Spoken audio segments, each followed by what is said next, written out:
자, 오늘 금요기도의 타이틀이 하나님을 아는 교회가 아닌 하나님을 뭐하는 교회? 만나는 교회.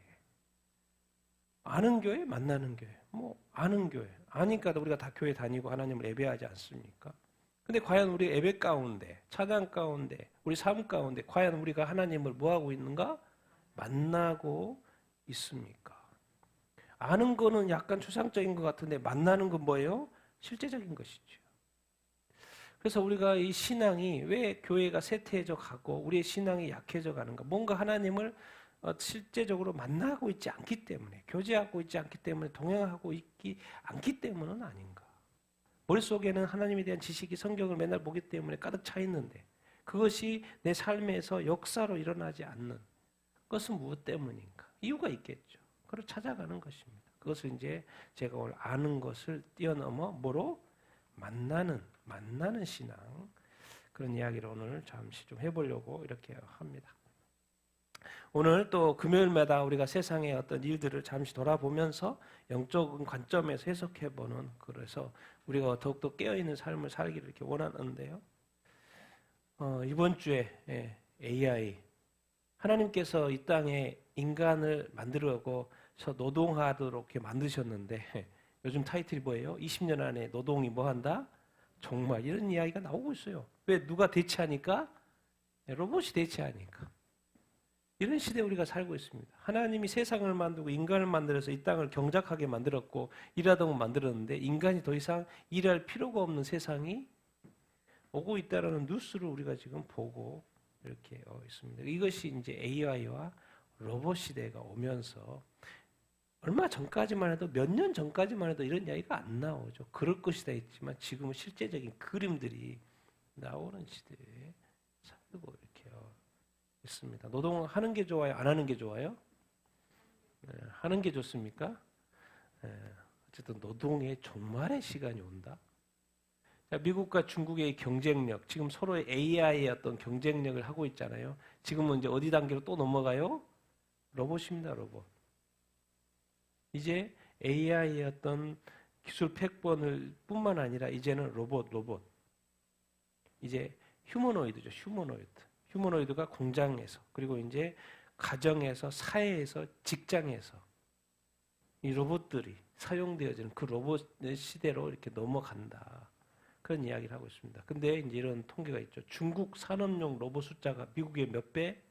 4배. 그러니까 지금 이 로봇 분야에 있어서는 중국이 상당히 앞서가고 있는 것을 이렇게 보고 있습니다. 왜냐하면 또 이제 중국은 워낙 거대한 나라고 14억의 인구고, 미국은 3억 3천 되는 이렇게 인구, 3억 3천, 3억 4천 그런 어떤, 그러니까 막 엄청난 개발이 또 집중을 하기 때문에 이런 어떤 또 중국은 또 이런 개발들이 이렇게 많이 되고 이렇게 있는 것 같아요. 결국에는 이제 이 미래 세대가 이 로봇 시대인데, 그래서 이제 놓치지 않고 또 이 분야에서도 경쟁한다.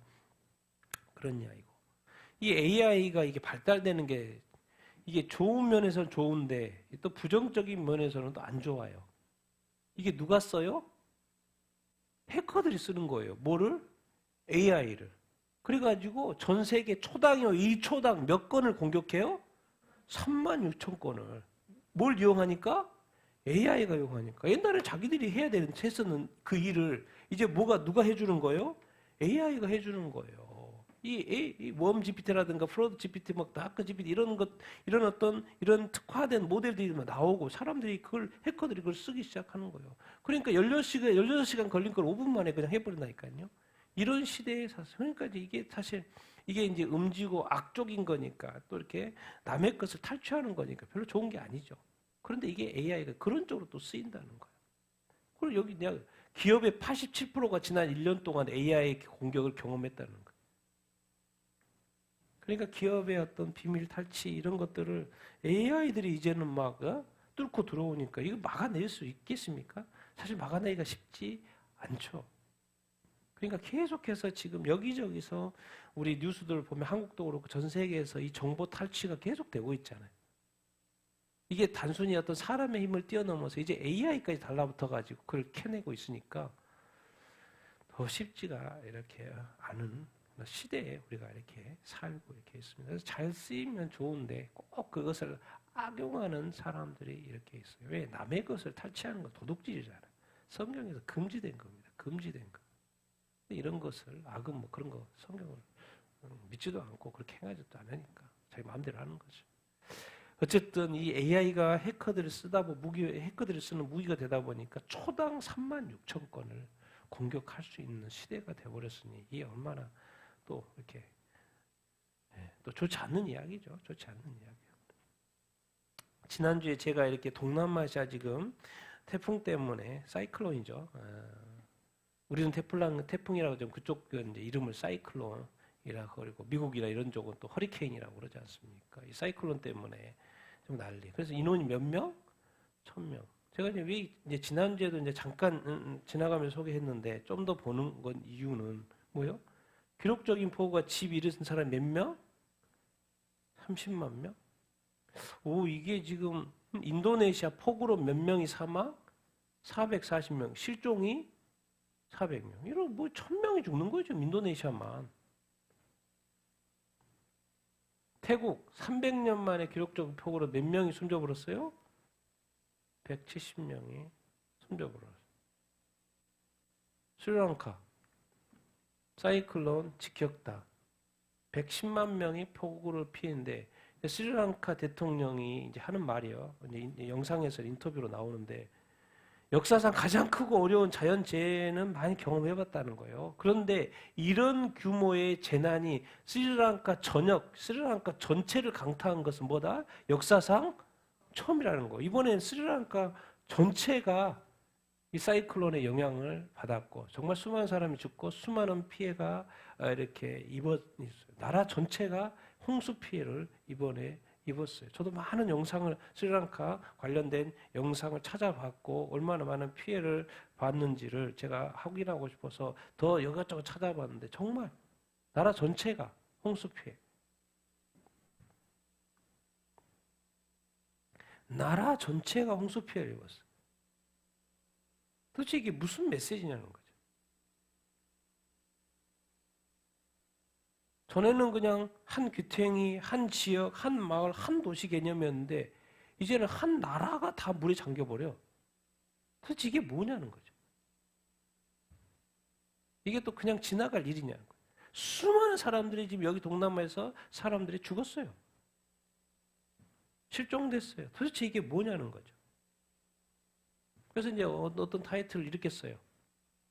성경을 아는 사람인가 보지, 이 기자가. 뭐요? 성경 속에 대재앙수이다. 성경을 아는가 봐. 왜? 성경에 말세에 뭐요? 대재앙이 온다고, 대환란이 온다고, 대재앙이 온다고 이렇게 되어 있기 때문에 이분은 성경을 아는지 성경을 이용해서 성경 속에 미래에 대재앙이 온다는 그 재앙이 지금 일어나고 있는 이 재앙이 그 재앙 아닌가? 그런 식으로 지금 말하고 있잖아요. 이제 이것도 전부가 아닙니다. 앞으로는 이것보다 더 심한 재앙이 계속해서 이렇게 올 테고 이미 재앙은 시작이 된 것 같고. 근데 어디 또 이란은 원래 9월이면 우기철이라서 비가 와야 되는데 이란은 뭐요? 9월부터 비가 안 와요. 그래 땅이 다 말라가지고 난리죠. 어디는 또 비가 안 와가지고 우기철인데도 비가 안 와. 몇 개월째. 어디는 또 이렇게 이 난리고. 정말 뭔가 제가 볼 때는 나라 전체가 이런 거 수많은 사람들이 이렇게까지 피해본 적이 없는데 피해를 당하는 이런 모습들이 그냥 지나갈 일이 아닌 것 같습니다. 이건 자연재앙. 그러면 또 이런 재앙도 있어요, 여러분. 북아일랜드, 영국이죠. 종교교육. 대법원에서 판결이 났는데 위법이다. 뭐가 위법이지? 교육과정. 그래서 전면 개편을 하라는 거예요. 이게 뭔 말이지? 왜 전면 개편을 하라는 거지? 내용을 잠시 보면 북아일랜드 초등학교예요. 학교에서 뭘 가르치냐면 기독교가 절대 진리라는 전제로 종교교육 과정이 있는데 그것이 유럽 인권 기준에 부합하지 않는다라는 판결이 영국 대법원 판결이 최근에 이렇게 나온 거예요. 기독교가 절대적인 진리. 이게 어떤 케이스가 됐냐면 이제 JR87이라는 단어를 쓰고 있는 한 초등학생이에요. JR87 초등학생이고 또 아버지가 있어요. 이것을 교육부를 상대로 제기한 어떤 소송인데 이 얘기가 이 초등학생이 집에서 식사 전 기도를 하는 거예요. 당연히 이제 학교에서 배우니까 집에 와서 식사 전 기도를 했어. 근데 부모가 그거를 학교가 기독교 중심의 교육을 한다고 절대적인 진리를 가르친다고 문제 제기를 한 거예요. 이 부모가 머리가 헷가닥한 거죠. 이 기독교 국가에서. 그래서 부모가 북아일랜드 학교, 유럽 인권협약, 의정서 1, 2조, 종교 철학적 신념 존중 의무를 위반했다고 소송을 건 거예요. 얘가 기도하는데, 이 흐름이 그래. 얘가 기도하는데 부모가 소송을 걸어. 기도하지 말라는 거죠. 학교에서 왜 기도하는 걸 가르치냐는 거죠. 어떻게 기독교만 절대 진리냐는 거죠. 기독교 국가였던 나라에서. 그래서 최종법이 당연히 이거는 문제가 있죠. 그러니까는 법원 판단 처음부터 또 항소해가지고 그것도 해가지고 당연히 다툼이 있죠. 그래서 다 이겼는데 잘못됐다, 문제 없다 그랬는데 대법원에서 이번에 판결이 난 거라니까요. 종교 교육이 인권 기준을 충족하지 못한다. 판결의 핵심은 교육 방식의 개편이면 모든 종교를 동일하게 다루라는 요구도 아니다. 법원은 현재 종교 교육 커리큘럼이 객관적, 비판적, 다원적 기준을 뭐하도록? 충족하도록. 그러니까 기독교만 절대적인 진리가 아니고 뭐요?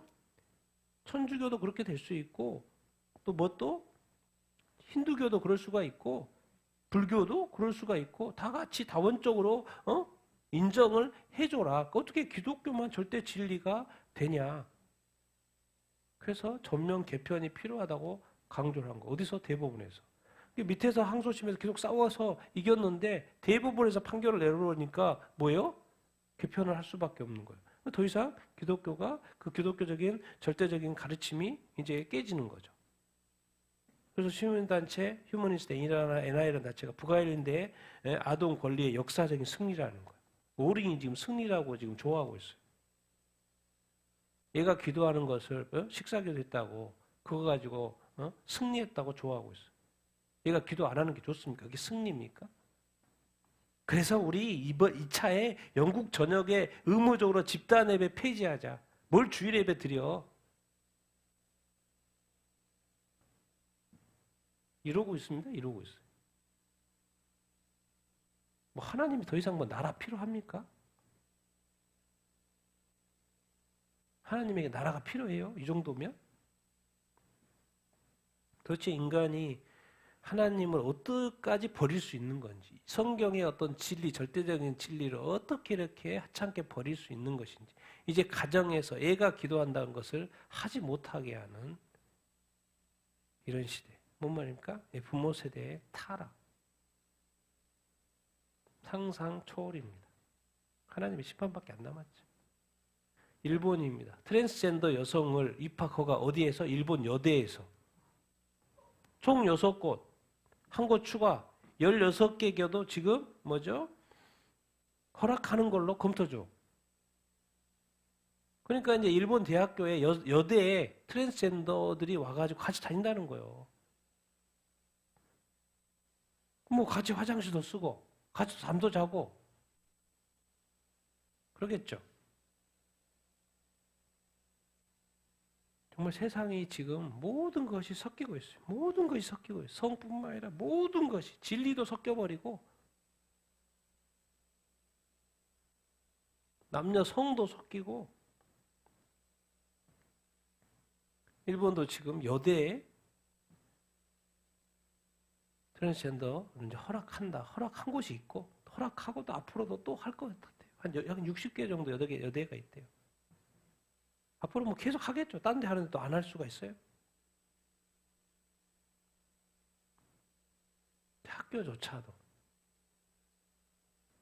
자, 트럼프 베네수엘라 지상 공격 곧 개시. 계속 이제 뭐 15분 동안 마두로하고 통화도 하고 그래서 뭐 서로 이야기하고 했는데 이 마두로가 잘 안 듣는 것 같아요. 결국에는 그래서 공격으로 가는 것 같은데 한번 두고 봅시다.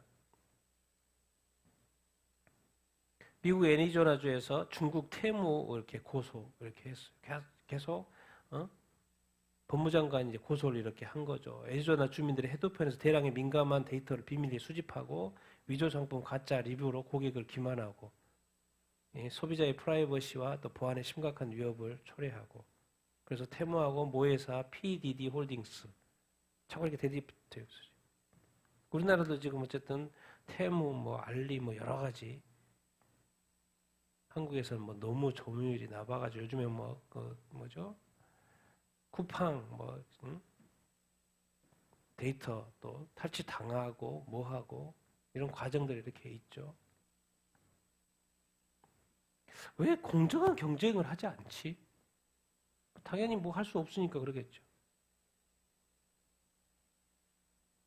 그래서 경쟁이 안 된다고 악을 저지르라든가 이렇게 죄를 저지르면 안 되죠. 왜 그런 마인드가 없지? 왜 남의 것을 탈취하는 것에 대해서 사실 죄라는 이 개념이 없지?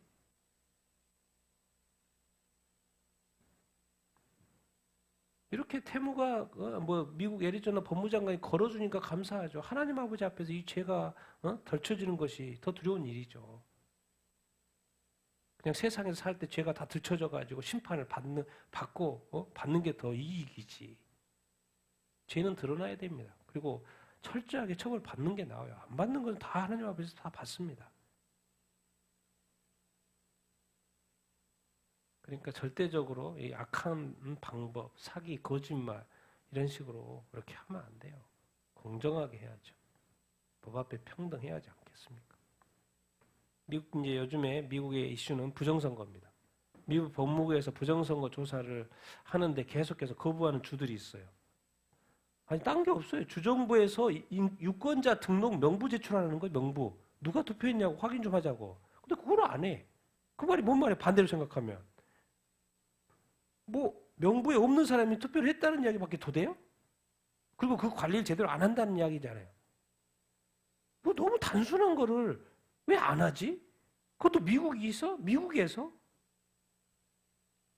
딴 나라면 또 이해해. 델라웨어, 메리랜드, 뉴멕시코, 로드아일랜드, 버몬트, 워싱턴주. 전에 9월 달에는 캘리포니아, 미시간, 미네소타, 뉴욕, 뉴햄프셔, 펜실베니아주.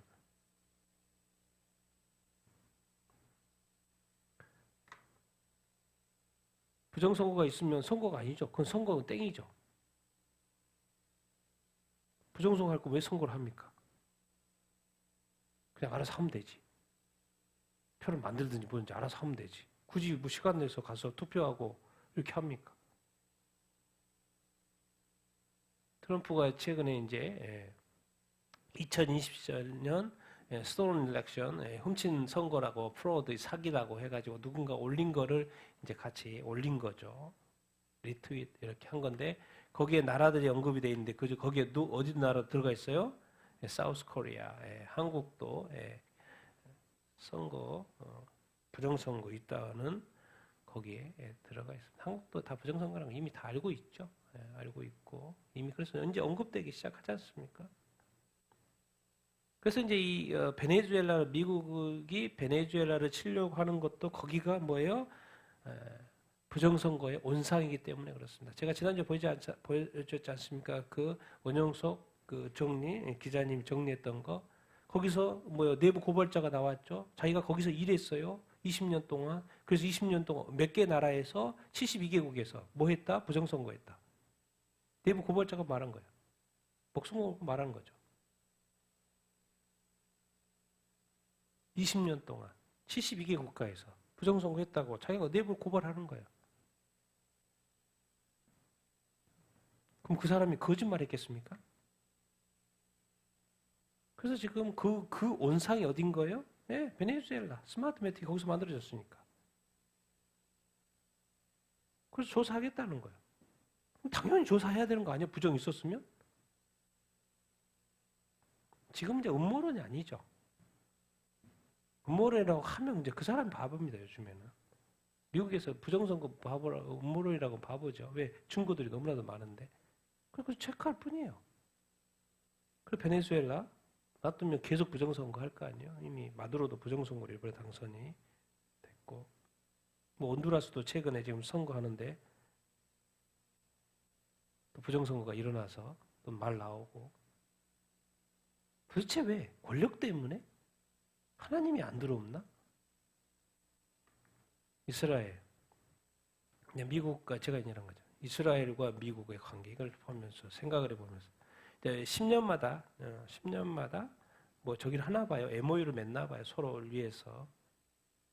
근데 이제 미국은 이번에 또 이제 트럼프하고 네 번째 MOU를 맺는데 원래는 10년씩 하는데 이번에는 몇 년 한다고? 20년을 하기를 원하는 또 제청가 봐요. 또 이제 미국 이스라엘 쪽에서.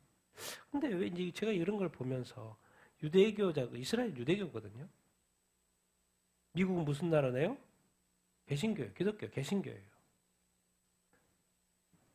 참 이게 만약에 이스라엘 혼자서 그 중동 땅에서 싸웠으면 당연히 지죠. 근데 항상 누가 도와주기 때문에 이기는 거예요? 미국이 도와주기 때문에 이기는 거죠. 왜 이런 구조가 지금 이렇게 돼서 여기까지 와 있는가? 하나님은 살아계시다니까요. 하나님 살아계셔요. 이 조그마한 나라를 이 거대한 이 개신교 국가를 만들어가지고 거기에 유대 자본도 있겠지만은 여러분 이 세상의 어떤 역사, 이 하나님의 간섭, 하나님의 일하심 이런 걸 생각해 보는 거예요. 이 조그마한 나라라고. 그러니까 우리 삶에 우리 삶을 하나님이 지키시고 어떤 보호하신다는 앞으로 뭐 계속 할지 안 할지 모르겠지만은 어쨌든 지금까지 보호를 받고 이렇게 있으니까 정말 우리를 향한 하나님의 뜻이 있고 하나님이 도우시면 하나님이 함께 하시면 정말 우리가 정말 보호하심을 받지 않겠습니까? 이런 걸 생각을 해보는 거예요. 이게 뭔가 지금 예모이 뭐 맺는 건 뭐 자기들이 이렇게 맺는 거니까 거기서 난 이제 하나님을 생각해 보는 거죠. 우리 목사님이요, 메시아닉 예수 믿는 유대인 목사님이시고 여기 이제 브레드 TV에서 인터뷰한 게 최근에 올라왔더라고요. 텔아비브가 왜 뭐 어느 천국이에요? 네, 동성애 천국에 대한 이런 타이틀로 이렇게 쭉 이제 영상을 봤는데 저분 이제 사역하시는 목사님 사역하시는 그것도 이렇게 보고 그래서 잠깐 이렇게 나누면 이렇게 길거리에 동성애자 뭐 한 10%죠. 10%가 이 텔아비브의 인구의 10%가 8에서 12%가 동성애자, 10%가 또 알코올 중독자, 또 7%가 마약 중독자라고 합니다. 그래서 이제 이스라엘은 정책적으로 이렇다고 그래요. 이야기 설명을 하는 거 보면은 마약이라든가 뭐죠 이렇게 알코올이라든가 이런 중독자 동성애자들 다 텔아비브의 남부 쪽으로 다 몰아놨대요. 거기서는 경찰차 잡지도 않아. 그쪽에만 있으라는 거예요. 딴 데 가면 딴 데에서 마약을 하면 잡혀. 근데 밑에 사는 것은 남부 쪽에 사는 건 안 잡혀. 이런 식으로 해서 관리하기 쉽게 그런 구조로 만들어놨다고 그러더라고요. 그래서 이제 거기 가서 사역을 하시는 거예요. 길거리 다니면서 음식도 나눠주고 또 이렇게 마약이나 뭐 성매매나 뭐 이러는 사람들도 성매매도 엄청 있고 이런 사람들도 이렇게 바른 길로 재활센터를 이렇게 인도하고 그런 사역을 하신다고 그 목사님이 그러시더라고요. 그래서 최근에는 이제 여러 가지 간증 이야기인 중 한 가지는 동성애자 여자 한 분 만나가지고 뭐 하고 있다? 성경 공부하고 있다. 그래서 세례 받은 사람도 있고요, 뭐 한 사람도 있고 여러 가지 이야기하셔요. 유대인인데 예수님을 믿어요. 예수님을 믿고 여기에 가서 또 이 영혼들에게 복음을 전하고 이렇게 있습니다. 근데 놀라운 것은 아랍어를 쓰는 덩치 큰 이제 어떤 어려움 이야기했던 것 중 사례가 아랍어를 쓰던 덩치 큰 마약상 두 사람이 와가지고 위협해. 왜 위협해요? 마약 중독된 여성들을 자꾸 뭐 하는 거요? 구해가지고 재활센터로 보내니까 자기가 돈벌이가 안 되는 거죠. 그러니까 지금 자기 돈벌이 없어진다고 왜 그러냐고 화를 냈다는 거예요, 목사님한테. 나는 돈 벌어야 돼. 나는 그 여자들한테 마약을 팔아야 되고 그 여자가 마약을 먹고 뭐 죽든지 상관없어. 나는 돈만 벌면 돼. 그 여자들한테 돈만 다. 야, 여러분 이게 사람이에요, 사람. 이게 사람이요. 마약이 사람을 죽이든 살리든 중독되든 말든. 오히려 목사님 보고 화내. 자기 돈 저기를 구해낸다고. 이게 지금 이게 화낼 일이에요 지금. 예수님 우리를 위하여 이게 예수님이라는 단어를 써요. 누구요? 이 사람 유대인이에요. 2000년 전에 유대인들이 예수님을 죽였죠. 근데 지금 마지막 때가 돼가지고 유대인들이 예수님을 믿기 시작한다니까요. 그래서 또 이 교회 사역을 하셔요. 놀라운 시대인데 요즘에 여러분. 예수님을 죽였던 이제 유대인 그렇게 말하면 안 돼요. 요즘 시대는. 왜 너무나도 이제 예수님을 믿는 유대인들이 많아져가지고. 이분도 예수님 믿고 예수님이 우리를 전적으로 사랑하시고 우리를 위해 고난을 받으셨다. 지금 이 지역에 가서 그래서 마약이나 성매매 노숙자였던 사람들이 벗어나도록 자기들도 모든 것을 내어주고 있다. 이런 이야기 하고 있는 거예요. 한 게 없어요. 이분도 누구 믿고 변했어요? 예수 믿고 변했어요, 여러분. 요즘 유대인들이 예수 믿고 변해서 이렇게 예수님 전한다니까요. 그 중에 하나가 이제 참 이분이 이제 놀라운 게 김종철 이렇게 감독님도 놀라워하는 게 유대인들도 사랑하지만 또 누구도 사랑한다고 사랑하려고 하려는 거예요. 이렇게 우리 저기 무슬림도 사랑하려고 한다는 거예요. 그러면서 하는 이야기가 그런 거예요. 여기는 무슬림들은 알라를 위해서 목숨을 바쳐야 한다. 이슬람에서 가장 최고의 죽음 뭐예요? 유대인을 죽이면서 순교하는 거라는 거예요. 그러니까 유대인이 죽어야지 유대인이 있는 한 그들의 메시아 마흐디가 올 수 없다는 거예요. 그러니까 유대인은 빨리빨리 죽여야지 자기의 메시아가 온다는 거예요. 그러니까 죽이는 것을 자랑하게 생각하고 유대인 죽이면서 순교하는 걸 최고로 여기는 거죠. 계속해서 이 전쟁은 사실 어떻게 보면 이게 멈출 수가 없는 거예요. 그런데도 참 이 말을 그렇게 하는 거예요. 사랑해야 된다는 표현을 쓰시더라고. 그래서 오히려 김종철 박사 감독님이 놀래더라고. 놀래. 이렇게 말하신 분이 없었다는 거지. 참, 하나님의 마음을 가진 사람의 그 이야기 참 놀랍습니다. 우리 한국 이야기 대장동 판결문이 나왔죠. 그래서 실형 떨어졌잖아요. 지금 대장동 일동 5명 중형 선고받고 부정한 민관정 결탁이라는 결론이 내렸죠. 근데 거기에 대장동 판결문에 이재명 이름이 몇 번 등장해요? 400번 등장. 400번이나 등장. 그럼 상식적으로 왜 등장해요? 이유가 있으니까 등장하겠죠. 그러니까 재판이 지금 중단됐으니까 지금 그러는 거죠. 재판이 지금 계속 진행이 됐으면 확인이 되겠죠. 왜 등장했는 이유를 알게 되겠죠. 그래서 성남시는 지금 가압류 신청한 대장동 일당 재산 규모가 몇 천억이에요? 5,673억이래요. 지금 성남시가 가압류 신청한 게. 법원에서 받아들였지 안 받아들였지 모르겠지만 왜 개인들한테 줍니까? 성남시 거를 결론이 났어요. 그래서 좀 판결문을 이렇게 조사해봤더니 저렇게 등장한 이유가 있겠죠. 마니땡 굴뚝에 연기가 날 일이 없으니까. 자, 통일교에서 민주당에도 후원금을 보냈어요. 근데 누구만 문제예요? 국힘만 문제예요. 국힘만 조사해가지고. 통일교 막 잡아놓고 막 그렇잖아요. 알고 봤더니 특검이 알고 있었던 거예요. 민주당에도 후원금을 한 거를. 근데 그건 쏙 빼고 누구만 문제 있다는 거예요? 국힘만 문제 있다는 거예요. 이건 도대체 그 공정한 게 하나도 없는 거예요. 그래서 제가 답답해서 말하는 거예요, 지금. 또 종교의 정치 개입은 헌법 위반이다. 해산 명령도 가능해요. 투표하지 말라는 이야기예요? 아니면 교회 단상에서 정치하게 하지 말라는 이야기예요? 교회에서는 정치 이야기 자체를 하지 말라는 이야기예요? 도대체 저게 뭔 말인지 모르겠어요. 결국엔 이제 기독교 탄압인 것인데.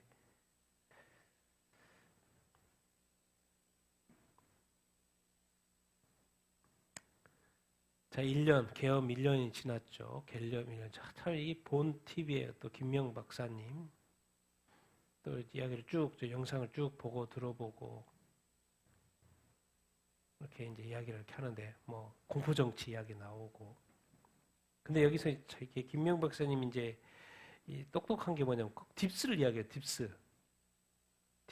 딥스하고 연관된 거. 여기 이제 12.3 비상계엄 사과했던 최근에 어떤 명단 이렇게 이거 사람들 중요 인물들 이렇게 나오고요. 이 송원석 이번에 지금 내년도 이렇게 정부 예산이 통과됐죠.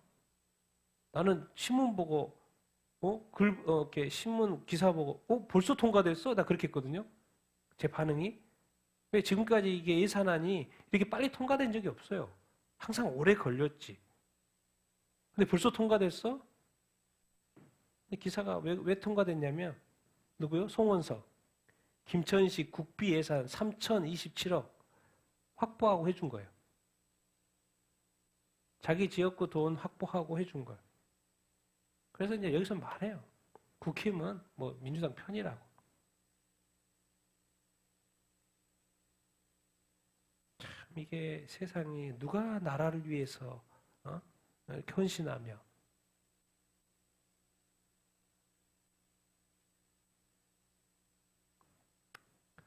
그래서 이런 단어를 쓰더라고요. 로베스피에로라고 프랑스 혁명이죠. 공포정치 했던 사람. 왕은 무죄일지 모른다. 그러나 그를 무죄라고 선언하는 순간 혁명이 유죄가 된다. 그러니까 무죄여도 유죄가 돼야 되는 거예요. 그래서 사람들은 그렇게 공포정치로 사람들을 목 잘라 죽였잖아요. 단두대에서. 그리고 결국 자기도 죽었는데 자기가 했던 말 왕은 무죄라는 게 맞아. 무죄. 근데도 뭐예요? 유죄로 만들어야 돼. 안 그러면 혁명을 일으켰으니까 프랑스 혁명 자체가 뭐가 돼버리니까 유죄가 되니까. 이거는 뭐 법대로 가는 게 아니에요. 무죄 유죄로 가는 게 아니에요. 혁명이 성공하기 위해서 무죄를 유죄로 만들어야 되는 그런 구조라 그런 말씀을 하시는 거예요. 프랑스 혁명 때 1789년 그때 이야기 아닙니까? 공포정치했던 그 이야기. 그래서 다시 한번 저도 이제 로베스피에로가 뭔지 무슨 말인지 한번 쭉 찾아보고 그렇게 했는데 정말 세상은 어떤 권력자들의 저기 노린 것 같아요. 윤석열 대통령이 이제 이 비상계엄 선포 1주년이 딱 1년이 됐죠. 그래서 이거를 여기저기서 말하길래 저도 한번 쭉 찾아보고 또 이렇게 인터넷 가봤더니 또 어떤 기사에서 어떤 신문에서 이렇게 올라와 있는 거를 제가 이렇게 이렇게 온 겁니다. 여기서 이제 정확히 이야기하고 있는 워딩을 잘 볼 수 있죠. 12.3 비상계엄은 체제 전복 기도가 있었다.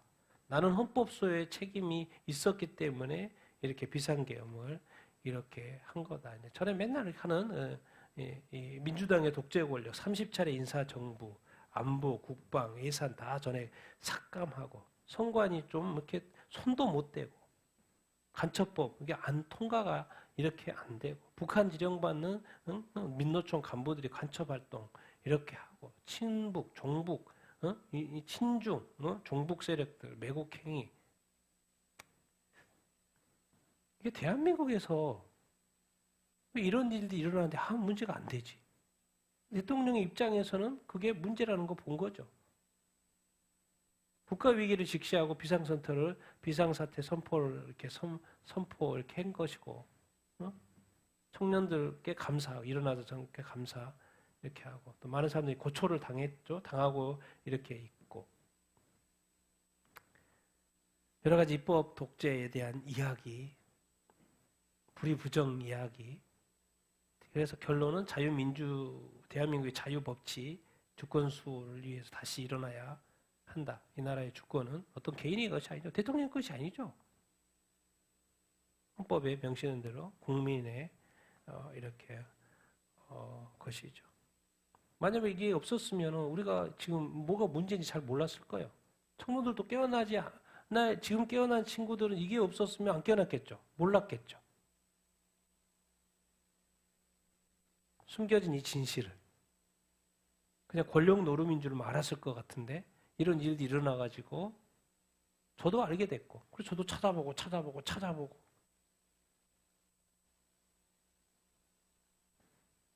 전에도 한번 기사 말했죠. 하여튼간 이 안양대 기독교 정체성 약화 기독교 교육과에 비기독교인 교수가 배정이 돼가지고 수업을 진행하니 수업이 됩니까? 안 됩니까? 안 되죠. 알고 봤더니 교수인데, 기독교 교육과 교수인데 일반 교육과 교육학을 전공하고 기독교 신앙도 갖고 있지 않아. 그러니까 이 수업 중에 기독교 비하 발언을 해. 십계명에 따른 기독교의 제사 금지 관행을 조롱해. 그럼 도대체 왜 기독교 교육이라고 해놓고는 기독교를 비판하냐고, 교수님이. 양양대학교가 이제 대순 진리 쪽에 넘어간 것도 문제가 있죠. 그럼 저거 이름을 떼야지, 바꿔야지. 기독교 교육과가 아니고 그냥 교육과, 그냥 세상 교육과 이렇게 바꿔야죠. 어떻게 기독교 교육과에 비기독교인 교수가 배정이 되냐고. 학교가 제정신이 아니든지 아니면 과를 이름을 바꿀 일이 없든지 학생들이 무슨 고생이냐고. 학교에 돈 내가지고, 비싼 돈 내가지고 수업 듣고 있는데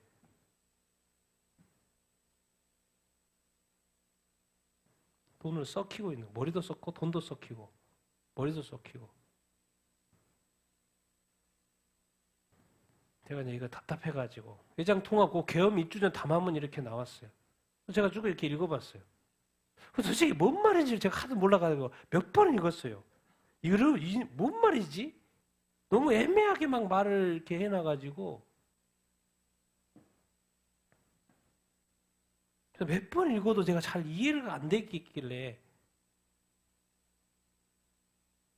뭐 인권 자무 비상 상황 뭐 이렇게 말을 하는데 제가 이게 딱 어떤 글을 읽으면 그게 툭 이렇게 들어와야 되고 이해가 돼야 되잖아요.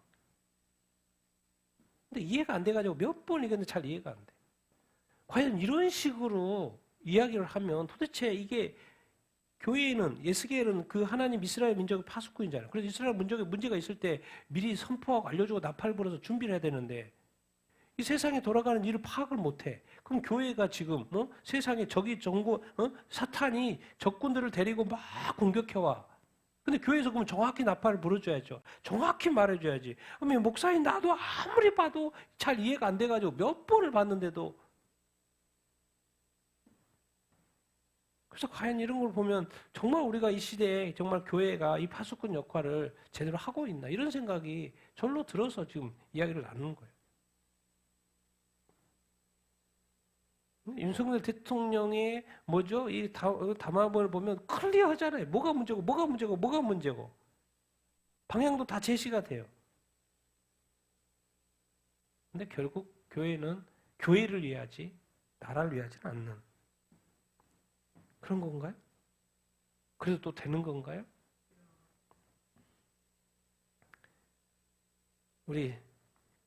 제가 계속해서 소개하는 그 슈나이더 목사님, 요즘에는 유대인들이 전도합니다.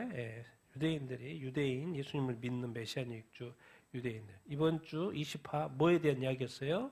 휴거에 대한 이야기를 자세히 설명을 이렇게 하셨어요.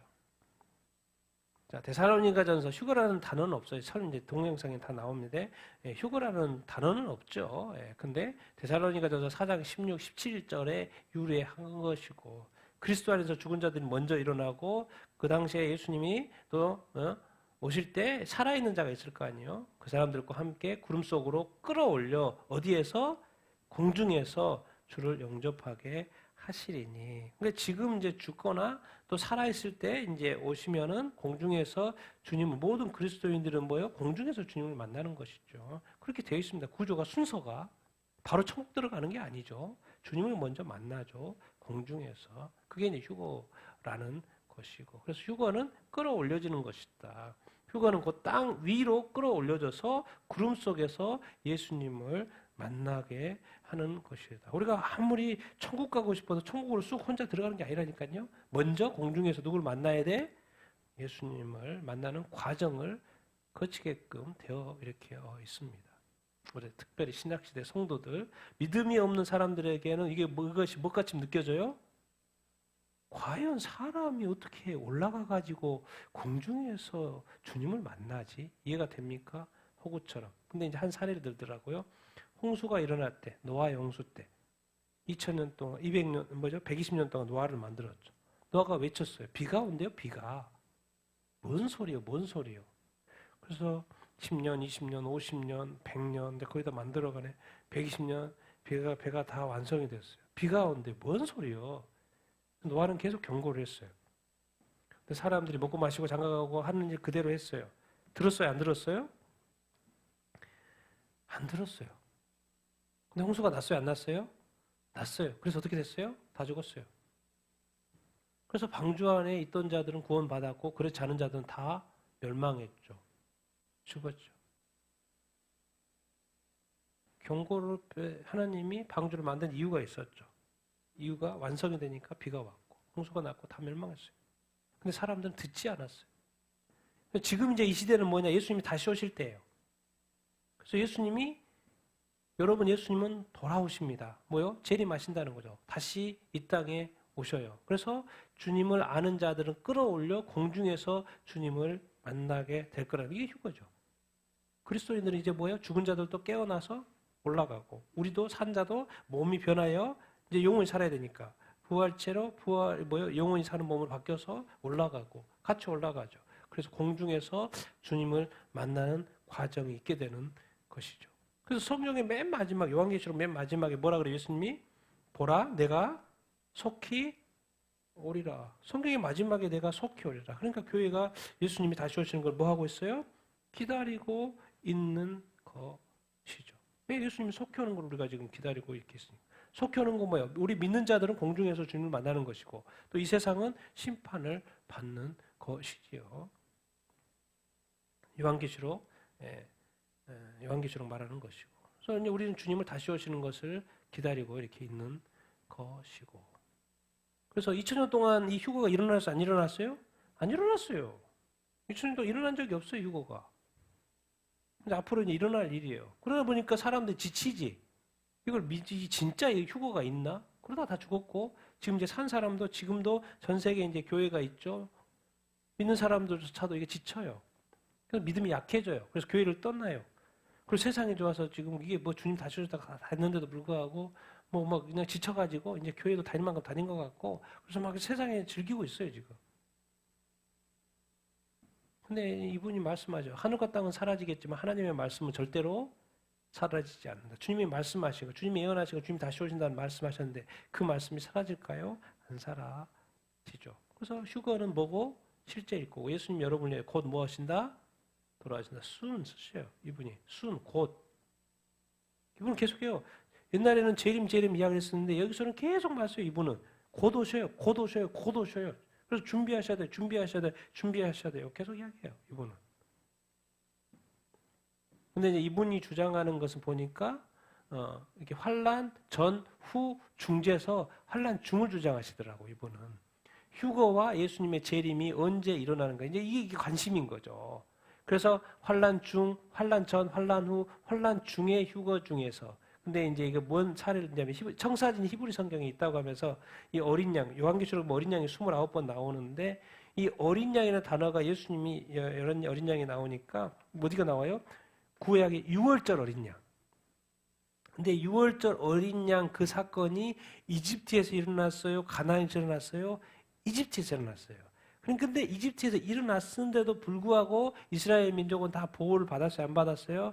받았어요. 그러니까 세상에 있을 때 저기 심판을 이 휴거하실 거다 이런 식으로 이제 설명을 이렇게 하시더라고. 이분은 우리 슈나이더 목사님은. 그래서 휴거 중 이걸 좀 더 구체적으로 이제 신약적으로 하면 이거죠. 요한계시록 가면 일곱 나팔, 일곱 대적장인데 두 번째 일곱 나팔 중에 일곱 번째 마지막 일곱 번째 나팔에 불리면 뭐가 있을 거라는 거 교회가 휴거될 거라고 주장하시더라고. 그래서 마지막 나팔, 일곱 번째 나팔에 불 때 우리 모두가 변화될 것이다. 고린도서 15장 52절 이렇게 말씀인데 이것을 그렇게 적용을 하시고 그래서 이제 슈나이더 목사님은 휴거 중간에 마지막 나팔, 일곱째 나팔에 울릴 때 이게 휴거된다고 이렇게 주장을 이렇게 하시고 이렇게 이제 중간에 7년 환란 중간에 또 휴거된다라고 이렇게 주장하는 사람 후는 아니고 7년을 끝나고 하는 사람은 별로 없고요. 중간에 주장하는 사람도 이렇게 있습니다. 근데 이제 휴거에 관련해서 미국의 남침내 교단, 제가 이제 인터넷에 쳐봤죠. 남침내 교단의 휴거와 천년왕국의 교리에 대해서 설명 좀 해줘. 그래서 쭉 해서 했더니 답을 쭉 이렇게 했어요. 그래서 남침내 교단은 뭐냐? 미국에서 가장 큰 교단입니다. 개신교 교단이에요. 근데 이 남침내 교단에서는 대다수의 보수적인 침례교회 이 목회자들은 뭘 믿어요? 환란전 유관설을 믿어요. 그러니까 미국은 이 환란전 유거이기 때문에 지금 이제 환란전 유거, 그래서 랩처 막 이런 영화 뭐 드라마가 엄청 많죠. 책도 나오고 있고. 이걸 이제 세대주의적 전천년사하고도 이렇게 하고 7년 동안의 대환란이 시작되기 이전에 공중으로 올라가는 휴거가 이렇게 있다. 그래서 미국은 그러니까 암침례 교단이 제일 크기 때문에 뭐예요? 환란전 휴거를 주장한 사람이 너무나도 많고 지금 뭐 목사님들 다 이야기합니다. 미국에 설교 들어가 보면. 그렇기 때문에 그런데 이제 또 슈나이더 목사님은 또 해석을 하면서 이제 환란 중휴거를 이야기하는 거고. 중요한 것은 무엇입니까? 환란 휴거가 있다 없다? 있다요. 있지 이랬든 저랬든 휴거를 이야기해요. 그러니까 휴거를 믿어야 된다는 거예요. 우리는 공중에서 주님을 뵌다 안 뵌다? 뵌다라는 그 관점을 기억해요. 그러니까 이렇게 해요. 항상 뭐한 삶을 살아야 된다? 준비된 삶을 살아야 되고 이 슈나이더 목사님 말이에요. 지금 주님 다시 올 때가 가까웠다. 지금 준비되셔야 된다고 계속해서 강조를 하고 있습니다. 노아의 홍수 때도 비가 올 때도 방주를 지어서 그 징조가 있는데도 불구하고 사람들은 듣지 않았죠. 지금 교회에서 종말에 대해서 재림에 대해서 휴거에 대해서 이야기해도 성도들도 안 듣고 당연히 세상 사람도 잘 안 듣죠. 준비가 안 되는 거죠. 그래서 주님 말했죠. 분명히 네가 모르는데 부지불식간에 갑자기 주님이 오신다고 말씀하셨죠. 아마 그렇게 될 겁니다. 그래서 이 슈나이더 목사님이 그렇게 계속해서 휴거에 대해서 이번에 자세히 또 설명을 이렇게 하셨습니다. 여러분들은 다 휴거에 대해서 다 준비되어져 사는 사람 여러분이 다 되기를 예수님의 이름으로 축원드립니다. 아멘. 자, 우리 베드로 신앙이 진짜가 되는 과정 같이 한번 쭉 읽어보겠습니다. 시작. 베드로는 예수님의 부르심을 받았다. 베드로는 예수님과 3년을 동거동락했다. 베드로는 예수님의 수많은 기적들을 보았다. 베드로는 무리를 걸었으나 다시 빠졌다. 베드로는 변화산에서 예수님이 변화되는 것을 보았다. 베드로는 예수님이 하나님의 아들이라는 하늘의 소리를 직접 들었다. 베드로는 부활하신 예수님을 만났다. 베드로는 승천하신 예수님을 보았다. 베드로는 오순절날 성령 충만함을 받은 후 완전 변했다. 아멘. 베드로의 신앙 과정이에요. 그냥 오부질하고 있는데 고기 잡아서 그냥 평범하게 살고 있는데 오늘 예수님이 나타나가지고 자기를 부르는 거예요. 내 제자가 되라고. 그래서 다 버리고 따르기 시작을 해서 3년 동안 동고동락을 했어요. 그래서 예수님이 일으키는 수많은 기적을 다 봤어요. 그리고 실제적으로 자기가 진짜 무리도 걸어박 빠지긴 했지만 무리도 경험하고. 근데 놀라운 것은 예수님이 정말 대단한 분인 줄 알았는데 진짜 변화산에서 정말 하얗게 변하고 모세와 엘리야랑 같이 막 이야기하는 이 상상 희한한 것도 보고 예수님이 진짜 예사롭지 않으시는 분이네. 근데 그때 베드로는 뭐라고 했습니까? 주는 그리스도시요 살아계신 하나님의 아들이라고 고백을 해가지고 그 교회를 세운다 이런 이야기 했었잖아요. 근데 이번에는 직접 들어요. 예수님이 하나님의 아들이라고 하늘이라는 소리 하늘에서 들어요. 얼마나 기쁘고 또 놀라웠던지 거기다 막 초막을 짓는다 그러잖아요. 세계를. 그런데 베드로는 예수님이 잡힐 때 도망갔어요? 안 도망갔어요? 도망가 버렸어요. 근데 예수님이 부활하고 또 찾아왔어. 또 부활한 주님 또 만났어. 그리고 결정적으로 또 뭐예요? 뭘 봤어요? 예수님이 승천하는 것까지 봤어. 이제 거기까지 보고 나서 다시 좀 믿음이 돌아오고 그래서 10일 동안 기도하고 마가의 다락방에서 성령님이 임하셨죠. 오순절날. 그리고 나서 베드로는 어떻게 된 거예요? 이제 부르심 받은 그대로의 뜻대로 사는 베드로가 된 거죠. 언제? 오순절날. 예수님과 같이 동거동락했어도 베드로가 쉽지 않았어요. 그 변하기가. 근데 결국 성령님이 임하시고 나서 완전 변했어요. 자, 이걸 우리한테 적용해 보면 우리는 어떻게 해요? 예수님을 뭘 통해서 만나요? 성경을 통해서 만나죠. 그러니까 약간 간접적으로 만나는 거예요. 그래서 우리가 변화되기가 쉽지 않은가? 이 베드로는 직접 만났고 직접 동거했고 직접 먹고 적적 이야기를 들었고 직접 기적을 다 봤고 자기도 체험도 해봤는데도 안 변했어. 결정적으로 그것이 쌓여서 부활하신 주님, 승천하신 주님도 보고 나서 결국 성령으로 말미암아 완전 변했어. 우리는 도대체 왜 이 성경을 통해서 내가 이렇게 주님을 만나기 때문에 좀 부족한가? 나는 언제 베드로처럼 완전히 이렇게 변화된 삶을 살 수 있는가? 베드로는 여기서부터 뭐 완전 변해서 뒤돌아보지 않았죠. 하나님 나라는 쟁기 잡고 뒤돌아보면 안 됩니다. 앞으로만 전진하죠. 베드로는 이때부터 언제까지 순교할 때까지 전진만 했죠. 이게 이제 완전한 변화입니다. 회개라는 건 뭐예요? 돌아오는 거죠. 돌이키는 거예요. 돌아오는 거예요. 그리고 거기서부터는 계속 직진하는 거죠. 또 어떤 사람은 계속해서 돌아오고 반복하고 저 직진이 안 되죠. 전진이 안 되죠. 근데 베드로는 이때 성령 받고 돌아와서 한 번도 뒤로 가지 않고 계속 직진, 죽을 때까지, 순교할 때까지. 이게 바로 온전한 변화이죠. 베드로는 어떻게 이렇게 그럴 수 있었지? 왜 그 전의 삶은 또 그러지 않았는데 3번씩 또 부인하고 이렇게 완전히 변할 수 있지? 과연 내가 이 성경을 통해서 만나는 그 주님, 내가 진짜 주님을 만나고 있는 건가? 아니면 이 텍스트로 이렇게 지식적으로 주님을 만나고 있는 것은 아닌가? 그래서 제가 이제 이런 단어를 써봅니다. 아는 사람, 하나님을 알고 주님을 아는 사람, 주님을 만난 사람. 왜 교회는 쇠퇴하는가? 왜 이 시대의 교회는 왜 쇠퇴하는가? 이런 질문을 던져보면서 정말 이스라엘은 건물 성전을 통해서 누구를 만났어요? 하나님을 만났어요. 여기서 이제 중요합니다. 어디에다 강점을 두느냐가 중요해요. 읽을 때. 이스라엘에 있어요. 구원받은 이스라엘 백성이에요. 하나님의 백성, 건물 성전. 성전 엄청 중요하죠. 근데 성전에 누가 임하셔요? 하나님. 그래 하나님을 아는 것도 엄청 중요하죠. 근데 궁극적으로는 하나님이 성전에 임하셔서 누구를 뭐 하기를 원하는 거예요? 이스라엘 백성을 뭐 하기를 원하는 거예요? 만나기를 원하는 거예요.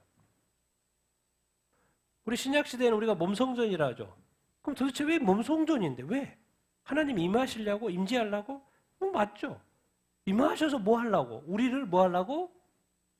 만나고 싶어서. 여러분, 우리가 이제 생각을 자꾸 이렇게 우리는 이 육을 가지고 있기 때문에 영과 이렇게 자꾸 이원론적인 생각에서 딱 하나가 안 되는 그게 이제 문제인 거예요. 우리 인간의 한계이기도 한데. 그래서 그것을 누가 잡아줘야 되면 성령이 잡아주는 거예요. 자, 우리는 세상과 교회와 말씀과 예배, 사람들, 이건 약간 육적인 거거든요. 그래서 저는 이제 통로라는 단어 써봤고, 그림자라는 단어 써봤어요. 이런 건 다 그림자예요. 궁극적으로 이런 거를 통해서 누구를 만나는 거예요? 누구를? 하나님 아버지, 영이신 하나님을 만나는 거예요. 만나는 거예요. 우리가 예배를 통해서 하나님을 만나냐고요. 세상에서 삶 속에서 그리스도에서 믿음 안에서 내가 하나님을 만나는 거예요. 내가 사역을 통해서 하나님을 만나냐는 거예요. 하나님을 드러내냐는 거예요. 내가 성경 말씀을 읽으면서 하나님을 만나냐는 거예요. 말씀 자체로 만족이냐 아니면 통해서 하나님을 만나냐는 거죠. 예배를 통해서 하나님을 만나냐는 거죠. 우리는 자꾸 중간에서 멈춰버린다. 우리 인간은 육체를 가지고 있죠. 그래서 성령으로 거듭나게 해서 성령을 통해서 하나님이 영이시니까 영이신 하나님을 우리가 또 어떻게 되는 거예요? 성령을 통해서 만나게 되는 거죠. 그래서 몸성전에 우리 성령이 계시는 것은 뭐예요? 인치시고 우리가 주님 다시 오실 때까지 거룩하고 정결하게 삶을 살고 또 이렇게 살도록 인도하시지만은 궁극적으로 예수님이 이 땅에 오셔서 하나님과의 관계를 나와 우리의 관계를 회복하신 거고 성령님도 내 안에서 궁극적으로는 누구하고 자꾸 만나게 하려고 하는 거예요? 하나님을 만나게 하려고. 통로죠, 통로. 예수님도 통로, 성령님도 통로. 그러니까 요한계시록 맨 마지막에 가봤더니까 주 하나님과 전능하신 이와 어린 양 예수 그리스도가 뭐인 거예요? 성전이요. 새 예루살렘 성에 보니까 성전 있어요, 없어요? 없어. 그렇게 중요한 성전이 없어. 근데 그 성전이 누구라는 거예요? 하나님 자신, 예수님 자신. 그러니까 예수님이 자신이 빛이고 성령님이 어린 양 예수님 하나님이 빛이시고 생명이고 성전이신 거예요. 그러니까 우리는 지금 육을 가지고 있기 때문에 육적인 만족, 먹으면 만족하잖아요. 우리가 또 뭐요? 교회에 가니까 예배 드리면 만족하잖아요. 근데 거기서 끝나면 안 되는 거예요. 예배를 통해서 누구를 만나야 되는 거예요? 누구를 만나야 돼요? 하나님을 만나야 돼요. 여러분, 그러니까 우리가 이 육과 영을 가지고 있는 우리죠. 사람을 만나죠. 도대체 이 사람을 만나는 건 도대체 뭐지? 뭐 연습이에요, 연습. 누구를 만나는 연습? 누구를 만나는 연습? 하나님을 만나는. 그러니까 사람을 만나는 건 생생하죠. 근데 우리가 하나님을 만나는 건 생생하지가 않는 거예요. 이 훈련이 빨리 돼야 되고, 그래서 성령님이 필요하고요. 성령의 어떤 충만함을 받는 것이 필요합니다. 그래야지만 우리가 온전히 변화되어서요. 더 하나님이 원하시는 삶을 우리가 살 수 이렇게 있어요. 그래서 우리가 이 하나님을 안다는 거, 예수님을 안다는 거, 말씀을 안다는 것으로 끝나면 안 되고, 말씀을 통해서 또 예배를 통해서 신앙을 통해서 궁극적으로 뭐예요? 이것은 모두 다 과정이에요. 누구를 만나야 된다? 하나님을 만나야 돼요. 저는 이 시대에 왜 교회가 쇠퇴할까? 왜 유럽의 교회라든가 저런 많은 교회들이 쇠퇴해 갈까? 왜 세상으로 사람들이 떠나버렸을까? 감히 어떻게 교회를 떠난다고 생각하고 하나님에 대한 예수님에 대한 믿음을 버린다는 생각을 어떻게 할 수 있을까? 한 번 하나님을 만났는데, 믿었는데 도대체 무엇 때문에 그렇게 갈 수 있는 담대함이 생기지? 뭔가 하나님과의 온전한 조화가 지금 만남이 안 되고 있기 때문에 신앙을 교회에 와서 예배드리고 사람들과 만나고 가는 것만 했던 거예요. 어느 순간 사람 만나는 것도 싫고 뭐 예배도 그냥 또 좀 짜증나고 뭐 이런 사람과의 또 갈등 생기고 그러니까는 뭐예요? 자꾸 멀어지게 되는 거예요. 뭐가 안 되는 거예요? 여러분 진짜 하나님을 만나보십시오. 성령의 충만을 받아보십시오. 뭐가 생겨요? 두려움과 떨림이 생겨요. 내가 죄를 지어도요, 이제 벌벌 떨어요. 바른 길을 갈 수밖에 없어요. 성경의 말씀에 순종할 수밖에 없어요. 내 생각, 내 판단이 점점 더 내려놔져요. 왜? 맨날 하나님을 만나는데 그 하나님을 알고 하나님을 만나면 두려운 것 떨림 있는데 그 사랑의 하나님이니까 또 안도하기도 하고 지금 우리 신앙은 내가 볼 때는 종교의 종교생활. 다른 어떤 종교들이 가서 우상해하고 그 만족해하고 즐거워하고 자기 믿는 것을 그렇게 중요하고 좋아하는 것처럼. 혹시 그 정도가 아닌가? 여러분 정말 주님을 제대로 만나고 하나님을 진짜 만나고 성령님을 진짜 제대로 만나면요. 완전히 뒤집어질 수밖에 없어요, 여러분. 뒤돌아갈 수밖에 없어요. 뒤돌아갈 수가 없고 세상으로 갈 수가 없어요. 우리 삶은 변화될 수밖에 없어요, 여러분. 근데 그렇게 되지 않는 이유는 뭔가 우리가 왠지 모르게 지식적으로 하나님을 알고 있든지 뭔가 인격적인 만남이 지금 안 되고 있을 수 있다라는 거예요. 이거는 다른 종교에서 말할 수 없어요. 근데 우리의 하나님은, 예수님은 어떤 신인 거예요? 인격적인 신인 거예요. 그러니까 인격 대 인격으로 만날 수 있는 거예요.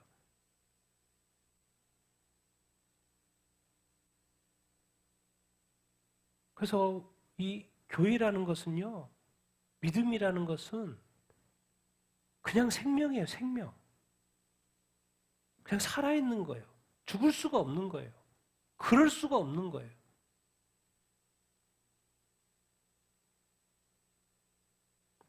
그래서 뭔가 우리가 진짜 이렇게 신앙생활 이렇게 하면서 또 이 세상에 많은 죄악들이 가득 찬 걸 보면서 분별력 있게 살려고 하는 노력이 저절로 생길 수밖에 없어요. 왜? 나의 거룩이 뭐요? 세상의 가운데 물들러 가는 것을 내가 막아야 되니까. 왜? 내가 하나님을 아는데? 이 죄악 가운데 내가 빨려갈 수가 없어요. 왜? 내가 하나님을 아는데? 왜? 하나님을 만난 자의 삶입니다. 난 여러분들이 질문 드는 거예요. 정말 여러분 하나님을 만났습니까? 하나님 아는 거 말고 정말 하나님을 만나고 있습니까? 삶을 통해서 예배를 통해서 정말 하나님을 만났다고 말할 수 있습니까? 사람은 금방 압니다. 만나서 이야기해보면 이 사람은 하나님을 만났는지 안 만났는지. 하나님에 대한 두려움과 떨림이 있는 사람인지 아닌지 금방 압니다. 여러분 성격, 이렇게 성향이 다 바뀝니다, 여러분. 안 바뀔 것 같습니까? 하나님을 여러분이 만났는데 더 좋은 방향으로 바뀌죠. 그래서 오늘 그 포인트가 이겁니다. 이스라엘도 중요하고 구원도 중요하고 몸 성전도 중요합니다. 또 하나님을 아는 것도 중요한데 궁극적으로 오늘 제가 하고 싶은 것은 과연 만나고 있냐는 거예요. 교제하고 있냐요. 실제로 동행하고 있냐고요. 에녹처럼 300년을 동행하고 있냐고요. 매일처럼. 예수님을 통해, 말씀을 통해, 성령을 통해서. 그래서 우리는 육을 가진 존재이기 때문에 육이 계속해서 커지려고 그래요. 그것을 빨리 우리의 영이 자라가지고 성숙하고 성장해가지고 영이신 하나님과 함께 사는 그 즐거움을 알아야 돼요.